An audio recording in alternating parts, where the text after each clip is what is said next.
اور انبیاء زادوں نے علیشہ سے کہا، دیکھ یہ جگہ جہاں ہم تیرے سامنے رہتے ہیں ہمارے لیے تنگ ہے، سو ہم کو ذرا یردن کو جانے دے کہ ہم وہاں سے ایک ایک کڑی لیں اور وہیں کوئی جگہ بنائیں جہاں ہم رہ سکیں۔ اس نے جواب دیا، جاؤ۔ تب ایک نے کہا، مہربانی سے اپنے خادموں کے ساتھ چل۔ اس نے کہا، میں چلوں گا۔ چنانچہ وہ ان کے ساتھ گیا، اور جب وہ یردن پر پہنچے تو لکڑی کاٹنے لگے، لیکن ایک کی کلہاڑی کا لوہا جب وہ کڑی کاٹ رہا تھا پانی میں گر گیا، سو وہ چلا اٹھا اور کہنے لگا، ہائے میرے مالک، یہ تو مانگا ہوا تھا۔ مرد خدا نے کہا، وہ کس جگہ گرا؟ اس نے اسے وہ جگہ دکھائی۔ تب اس نے ایک چھڑی کاٹ کر اس جگہ ڈال دی اور لوہا تیرنے لگا۔ پھر اس نے کہا، اپنے لیے اٹھا لے۔ سو اس نے ہاتھ بڑھا کر اسے اٹھا لیا، اور شاہ ارام شاہ اسرائیل سے لڑ رہا تھا، اور اس نے اپنے خادموں سے مشورت لی اور کہا، میں فلاں فلاں جگہ ڈیرا ڈالوں گا۔ سو مرد خدا نے شاہ اسرائیل کو کہلا بھیجا، خبردار تو فلاں جگہ سے مت گزرنا، کیونکہ وہاں آرامی آنے کو ہے۔ اور شاہ اسرائیل نے اس جگہ جس کی خبر مرد خدا نے دی تھی اور اس کو آگاہ کر دیا تھا، آدمی بھیجے اور وہاں سے اپنے کو بچایا، اور یہ فقط ایک یا دو بار ہی نہیں۔ اس بات کے سبب سے شاہ ارام کا دل نہایت بے چین ہوا، اور اس نے اپنے خادموں کو بلا کر ان سے کہا، کیا تم مجھے نہیں بتاؤ گے کہ ہم میں سے کون شاہ اسرائیل کی طرف ہے؟ تب اس کے خادموں میں سے ایک نے کہا، نہیں اے میرے مالک، اے بادشاہ، بلکہ علیشہ جو اسرائیل میں نبی ہے تیری ان باتوں کو جو تو اپنی خلوت گاہ میں کہتا ہے شاہ اسرائیل کو بتا دیتا ہے۔ اس نے کہا، جا کر دیکھو وہ کہاں ہے تاکہ میں اسے پکڑوا منگاؤں، اور اسے یہ بتایا گیا کہ وہ 2-3 میں ہے۔ تب اس نے وہاں گھوڑوں اور رتھوں اور ایک بڑے لشکر کو روانہ کیا، سو انہوں نے راتوں رات آ کر اس شہر کو گھیر لیا۔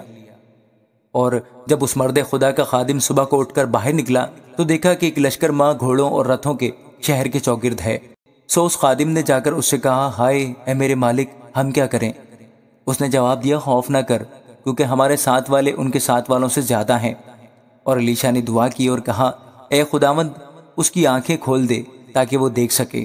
تب خداوند نے اس جوان کی آنکھیں کھول دیں، اور اس نے جو نگاہ کی تو دیکھا کہ علیشہ کے گردا گرد کا پہاڑ آتشی گھوڑوں اور رتھوں سے بھرا ہے۔ اور جب وہ اس کی طرف آنے لگے تو علیشہ نے خداوند سے دعا کی اور کہا، میں تیری منت کرتا ہوں، ان لوگوں کو اندھا کر دے۔ سو اس نے جیسا علیشہ نے کہا تھا ان کو اندھا کر دیا۔ پھر علیشہ نے ان سے کہا، یہ وہ راستہ نہیں اور نہ یہ وہ شہر ہے، تم میرے پیچھے چلے آؤ اور میں تم کو اس شخص کے پاس پہنچا دوں گا جس کی تم تلاش کرتے ہو۔ اور وہ ان کو سامریا کو لے گیا۔ اور جب وہ سامریا میں پہنچے تو علیشہ نے کہا، اے خداوند، ان لوگوں کی آنکھیں کھول دے تاکہ وہ دیکھ سکیں۔ تب خداوند نے ان کی آنکھیں کھول دیں، اور انہوں نے جو نگاہ کی تو کیا دیکھا کہ سامریا کے اندر ہے۔ اور شاہ اسرائیل نے ان کو دیکھ کر علیشہ نے کہا، اے میرے باپ، کیا میں ان کو مار لوں؟ میں ان کو مار لوں؟ اس نے جواب دیا، تو ان کو نہ مار۔ کیا تو ان کو مار دیا کرتا ہے جن کو تو اپنی تلوار اور کمان سے اسیر کر لیتا ہے؟ تو ان کے آگے روٹی اور پانی رکھ تاکہ وہ کھائیں پیئیں اور اپنے آقا کے پاس جائیں۔ سو اس نے ان کے لیے بہت سا کھانا تیار کیا، اور جب وہ کھا بھی چکے تو اس نے ان کو رخصت کیا، اور وہ اپنے آقا کے پاس چلے گئے، اور آرام کے جتھے اسرائیل کے ملک میں پھر نہ آئے۔ اس کے بعد ایسا ہوا کہ بن ہدد شاہ آرام اپنی سب فوج اکٹھی کر کے چڑھ آیا اور سامریا کا محاصرہ کر لیا۔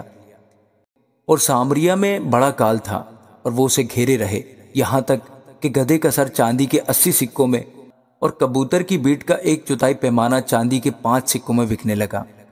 اور جب شاہ اسرائیل دیوار پر جا رہا تھا تو ایک عورت نے اس کی دہائی دی اور کہا، اے میرے مالک، اے بادشاہ، مدد کر۔ اس نے کہا، اگر خداوند ہی تیری مدد نہ کرے تو میں کہاں سے تیری مدد کروں؟ کیا کھلیان سے یا انگور کے کولو سے؟ پھر بادشاہ نے اس سے کہا، تجھے کیا ہوا؟ اس نے جواب دیا، اس عورت نے مجھ سے کہا کہ اپنا بیٹا دے دے تاکہ ہم آج کے دن اسے کھائیں، اور میرا بیٹا جو ہے سو اسے ہم کل کھائیں گے۔ سو میرے بیٹے کو ہم نے پکایا اور اسے کھا لیا، اور دوسرے دن میں نے اس سے کہا، اپنا بیٹا لا تاکہ ہم اسے کھائیں، لیکن اس نے اپنا بیٹا چھپا دیا ہے۔ بادشاہ نے اس عورت کی باتیں سن کر اپنے کپڑے پھاڑے۔ اس وقت وہ دیوار پر چلا جاتا تھا، اور لوگوں نے دیکھا کہ اندر وار اس کے تن پر ٹاٹ ہے، اور اس نے کہا، اگر آج صافت کے بیٹے علیشہ کا سر اس کے تن پر رہ جائے تو خدا مجھ سے ایسا بلکہ اس سے زیادہ کرے۔ لیکن علیشہ اپنے گھر میں بیٹھا رہا، اور بزرگ لوگ اس کے ساتھ بیٹھے تھے۔ اور بادشاہ نے اپنے حضور سے ایک شخص کو بھیجا، پر اس سے پہلے کہ وہ قاصد اس کے پاس آئے، اس نے بزرگوں سے کہا، تم دیکھتے ہو کہ اس قاتل زادہ نے میرا سر اڑا دینے کو ایک آدمی بھیجا ہے، سو دیکھو جب وہ قاصد آئے تو دروازہ بند کر لینا، اور مضبوطی سے دروازہ کو اس کے مقابل پکڑے رہنا۔ کیا اس کے پیچھے پیچھے اس کے آقا کے پاؤں کی آہٹ نہیں؟ اور وہ ان سے ہنوز باتیں کر ہی رہا تھا کہ دیکھو وہ قاصد اس کے پاس آ پہنچا، اور اس نے کہا کہ دیکھو یہ بلا خداوند کی طرف سے ہے، اب آگے میں خداوند کی راہ کیوں تکوں؟